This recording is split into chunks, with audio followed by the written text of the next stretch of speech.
I mean, if you do, that's like believing that you understand Los Angeles if you have the telephone directory. You know? I mean, this is the level of genetics today.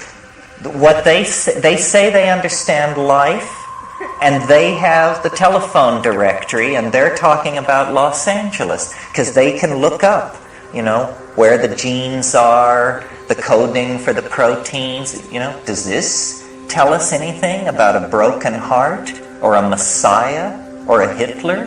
I don't think so. So what we are trying to do is return the focus of attention to individual experience. We have been slave too long to ideology transmitted hierarchically and based on a tremendously alienating instrumentality. That's what science depends on now, a tremendously alienating instrumentality. What we need to do is empower experience. Well, this is where the psychedelics come in, because citizens don't take psychedelics because it's illegal. Neither do marionettes. Neither do robots. None of these well-behaved and mechanistic reductionist images of humanity take psychedelics because it's misbehaving. Misbehaving is a great sin.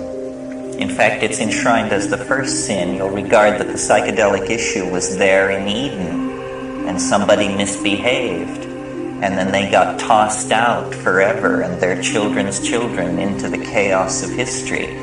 It's interesting to read in Genesis why this was. It was because they will become as we are, says Yahweh. They will become as we are if they eat of the fruit of the tree of knowledge. I suggest to you that this is precisely what we should seek to do, and that this we is the voice of hierarchy, the voice of paternalism, the voice of the male ego finally right up into the storm god, the volcano god who lies back there in the origins of monotheism. We empower our experience by insisting on our authenticity. It's a wonderful thing to learn to be able to stand up and yell bullshit.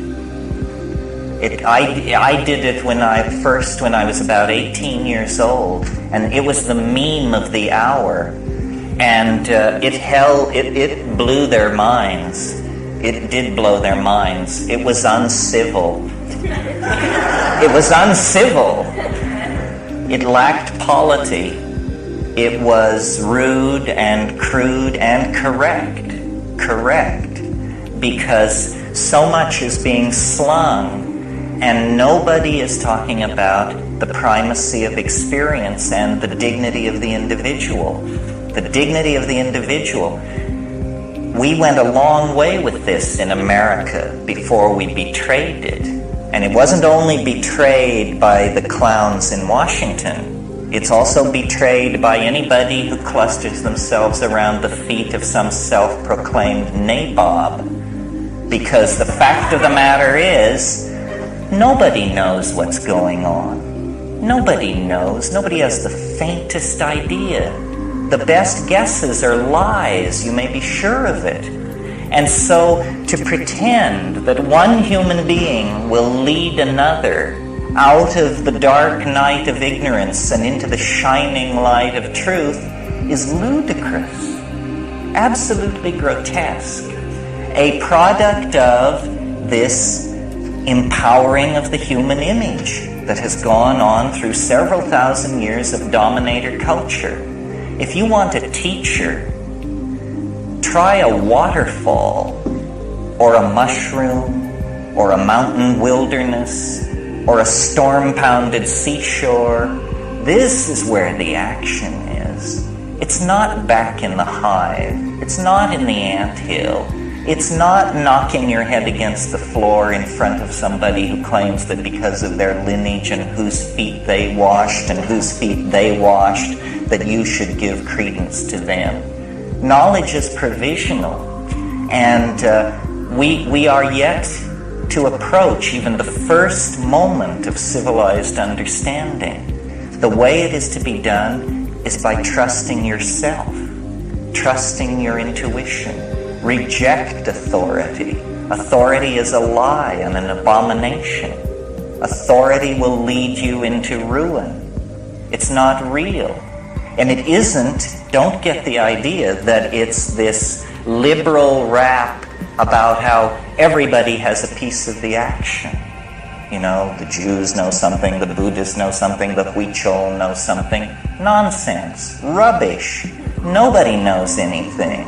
These are different kinds of shell games that have been worked out by priestly castes of people to keep things under control. Institutions seek to maximize control, control, control. That's what they're into. Did you think they were in the business of enlightening you? Saving your soul? Forget it. Control is what this is all about. And to the degree that we commit ourselves to ideology, we are poisoned.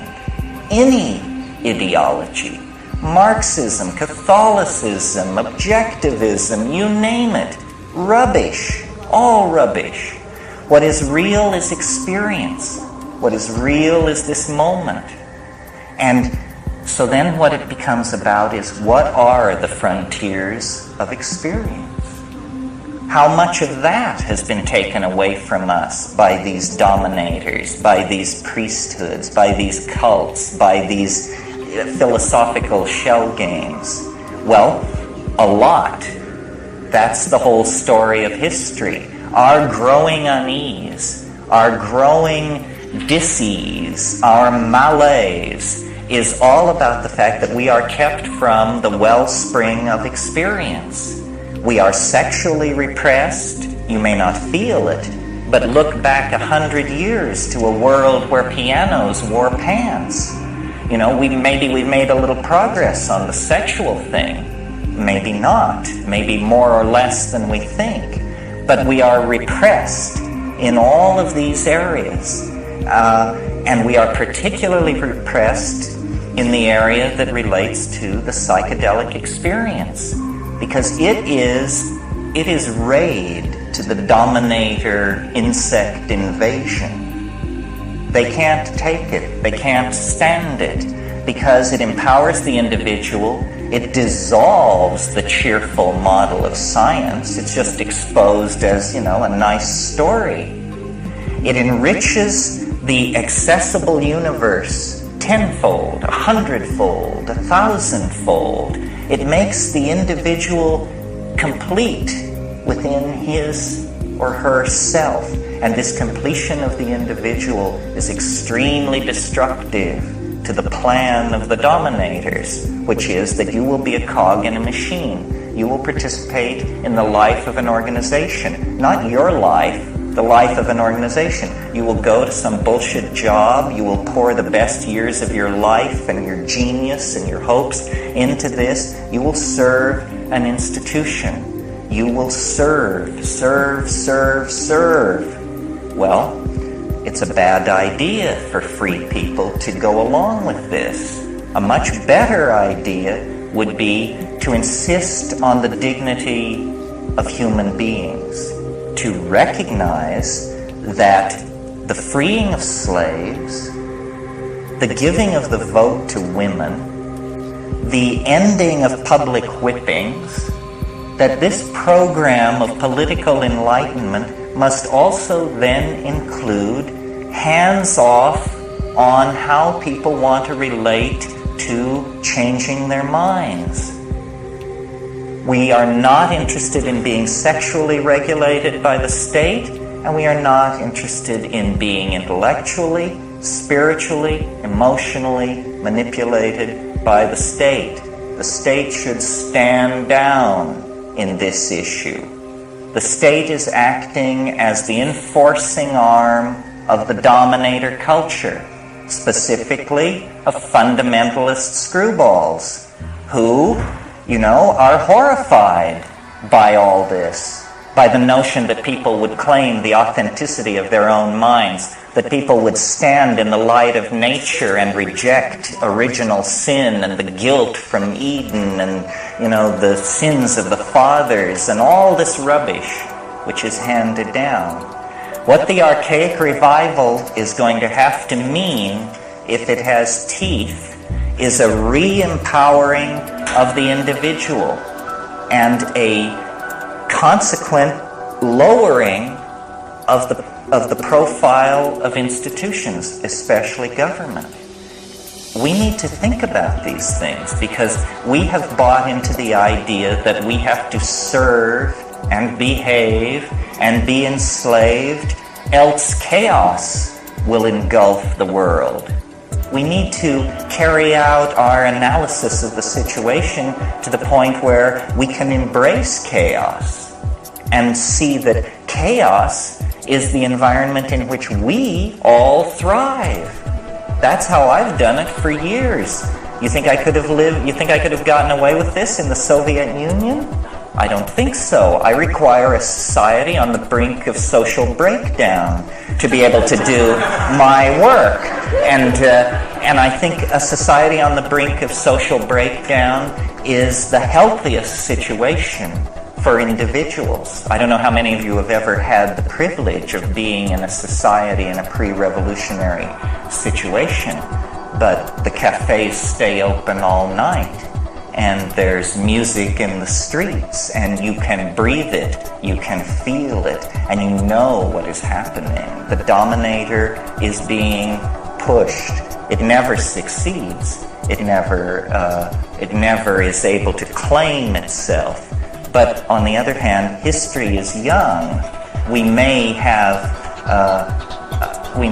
a crack at this. A global society is coming into being. A global society made out of information that was not intended to be ours, but which is ours through the mistaken invention and distribution of small computers, the printing press, all of this stuff. Information is power, and information has been spilled by the clumsy handling of the cybernetic revolution by the dominator culture so that it is everywhere.